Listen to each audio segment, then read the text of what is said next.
So on these butt connectors, I said something about using good strippers. These are Kleins. I really like this style. These have cheap ones at like Harbor Freight and stuff that don't work very well. I have not had very good luck with those.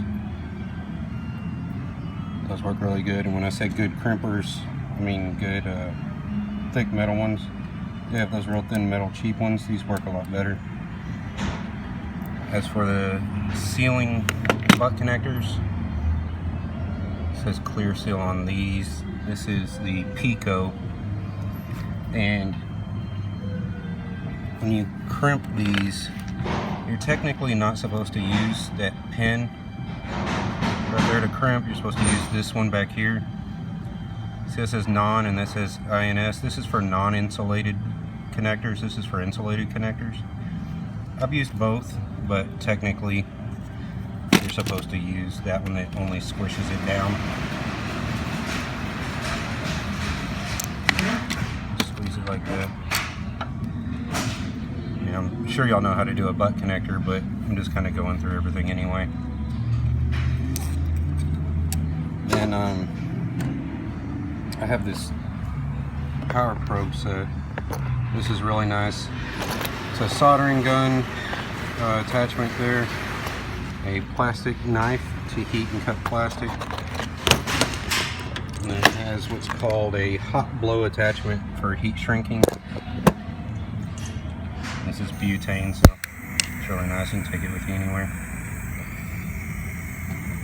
And then on these, anytime I've used a lighter, it melts the crap out of them. But when these shrink down, a little sealant comes out. I'll see if I can get it to do it and capture it on film here.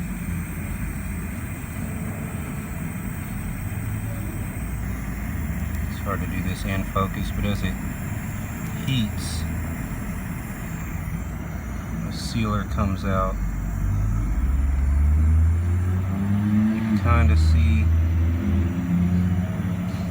it's almost like a hot glue in a way, but that seals it completely, and it also makes it like glue, so if you don't get a perfect connection here, it helps it hold together, which I don't necessarily use them for that purpose. I just like that they become, it's like a backup safety to keep it from pulling apart. I've had a lot of crimps, the cheaper ones, pull apart sometimes. I think it was just a cheaper crimp connector, but those, they look real nice, they seal, they're waterproof, and just lots of good things. And as for depinning, I mentioned something about that. If your connector looks like this, you got to pry this piece out, and then you'll look inside there. There's a little tab right here that needs to be pried up. And I use a needle usually. Little pocket screwdrivers work well sometimes too.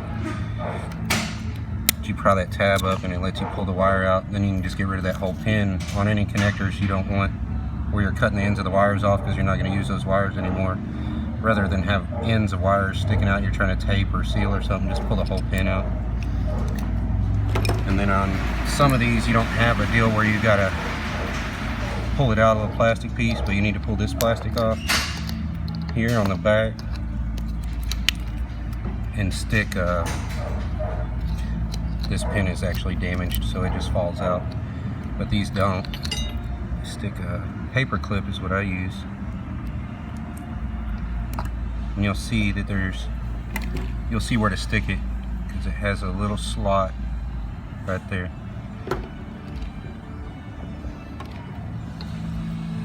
Stick that paper clip in there, which I just broke it, but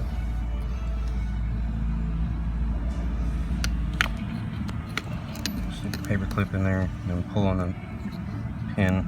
You gotta fiddle with them sometimes.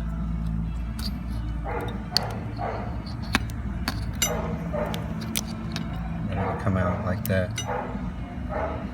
And if you need to put it back together, of course you just slide it back in and it locks, and then put that plastic piece on the back.